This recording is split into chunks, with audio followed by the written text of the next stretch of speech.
All right, the wait is finally over. After all the waiting, all the debating, all the moving and shaking, the tricentennial event of the UFC will not be headlined by Conor the Notorious McGregor and Iron Michael Chandler. The top 31 coaches will not be throwing down at UFC 300.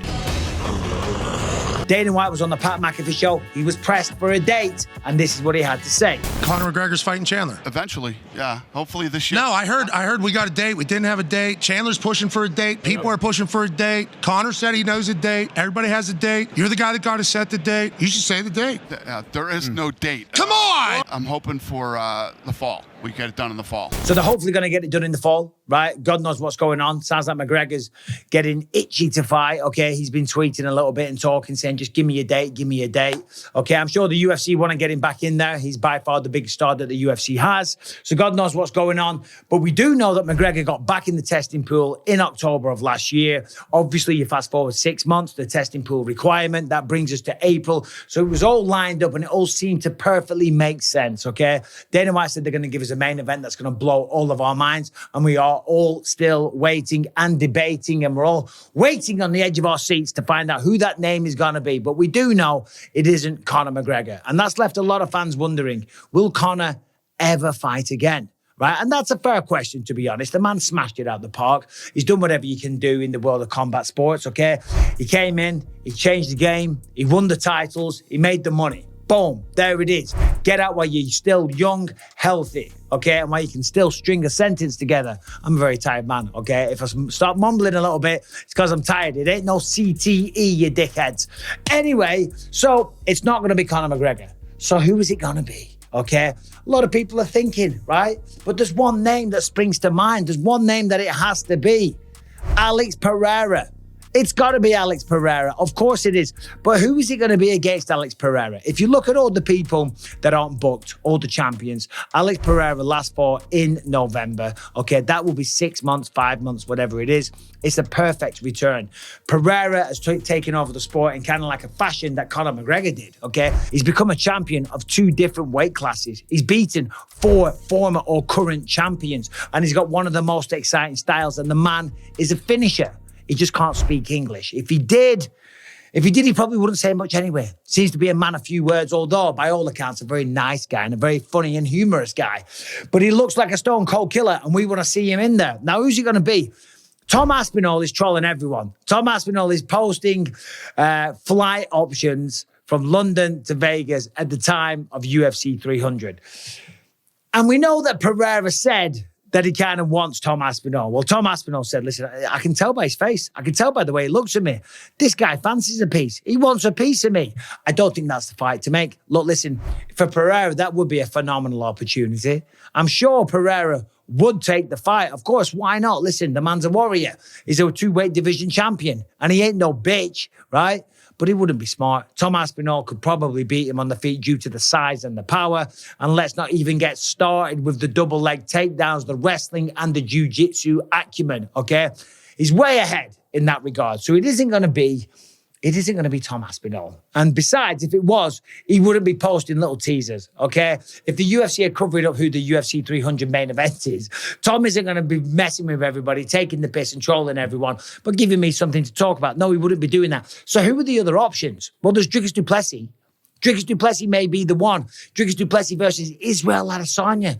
That was the one that everyone thought it might be, but he has just thrown the kibosh on that, mate. And he said this, I have no idea. For me right now, we are still busy with some scans, seeing what we can do in terms after the fight. Some injuries, can we fight soon? Is that a possibility and all that? We have to make sure the longevity of my career is also taken into consideration. We had a very active last year and a half. We rushed to get this belt. We had to take every opportunity given to us. Right now, we need to be smart and defend this belt when it suits us. And that's the beauty of being a champion, because all of a sudden you're in the driver's seat and you get to call the shots. So when you're the contender, if an opportunity arises, okay, roll the dice, go for it. But right now, we sit in pretty as the champion of the world. So he went on, and this is what he had to say about UFC 300. UFC 300, obviously, that's going to be a milestone event. I would love to be a part of that, but not if that means I'm not going to be fully recovered. Defending my title is much more important to me than being on this milestone event. The real milestone will be UFC Africa, and more importantly, South Africa. I can't even explain to you how long I would be willing to wait to make that happen and defend my belt on home soil. That's history. UFC 300 is just a number. And look, listen, for Dricus du Plessis, as a proud South African, I totally get it. For me, winning the title against Luke Rockhold, phenomenal. Life-changing, okay? One of the greatest moments of my career. But the proudest moment was going back to Manchester with that belt and defending the title on home soil in an arena where, as a young man, I could only dream about such things, okay? So it ain't Dricus du Plessis versus Israel Adesanya, because Dricus doesn't want to fight just yet. And hey, rightly so. So who's it going to be? Well, back to Alex Pereira, there's other options. It's not just Tom Aspinall. Of course, the next man in line, Jamahal Hill, the man that relinquished the belt, okay? Jamahal Hill, Alex Pereira, that's a fantastic matchup. That's a fan-friendly matchup between two guys, two big guys that are going to throw down. Neither man are really wrestlers, and they both have devastating power. Just think back to that right hand that Jamahal Hill hit Johnny Walker with. Boof, knocked him out. My God. Vicious display of power. So that would be fantastic. If it isn't Alex Pereira and Tom Aspinall, and if it isn't Alex Pereira and Jamahal Hill, then it's probably going to be Alex Pereira and Magomed Ankalaev, the last man to beat Johnny Walker in sensational fashion. Uppercutted the life out of him in round 2 and made it look relatively easy. And I tell you what, for Alex Pereira, that's a very troubling matchup. Jamahal Hill, all fun and games. Tom Aspinall, don't even talk about it. But Magomed Ankalaev, what's he going to do? He's not going to stand there and go toe-to-toe with Alex Pereira. Yeah, okay, he could do. He could win like that, but he's probably going to represent the people of Dagestan to the fullest and get that bloody Dagestani handcuff, double leg takedown. This is number 1 bullshit. Take the guy down and dominate, okay? That's probably what this guy do. Anyway, so UFC 300, my pick, we don't know. We're hypothesizing, we're kicking the ball around, right? Alex Pereira, Magomed Ankalaev, or Alex Pereira and Jamahal Hill. But UFC 300, with or without a main event, is still shaping up to be an absolutely ridiculous fight card, okay? So many former champions. Zhang Weili defending the belt against Yan Xiaonan, just engaging Max Holloway, right? Take my money.